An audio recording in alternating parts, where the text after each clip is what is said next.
কোথায় যাচ্ছেন বন্ধুরা? চুপচাপ আমার এই ভিডিওটা দেখে যান। আজকে আমি বানাচ্ছি গোলাপ জামুন। রেডিমেড মিক্সচার আমি নিয়ে এসেছিলাম, আর তার সাথে আমি কিভাবে বানাচ্ছি দেখে নিন।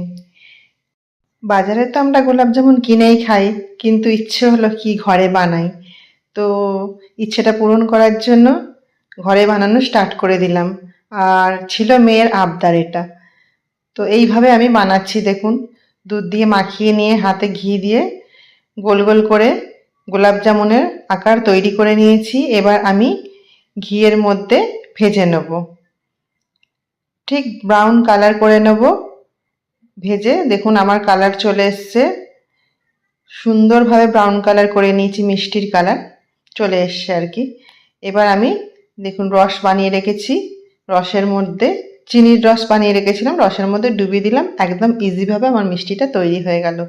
তো দেখে কার কার জিভে জল আসছে, নিয়ে নিন, আপনাদের জন্যই বানিয়েছি। আর কমেন্ট করে জানাবেন কেমন লাগলো আমার এই রেসিপিটা। যদি ভালো লেগে থাকে আমার চ্যানেলটা লাইক, শেয়ার, সাবস্ক্রাইব অবশ্যই করে দেবেন। Tata, bye bye, thanks for watching.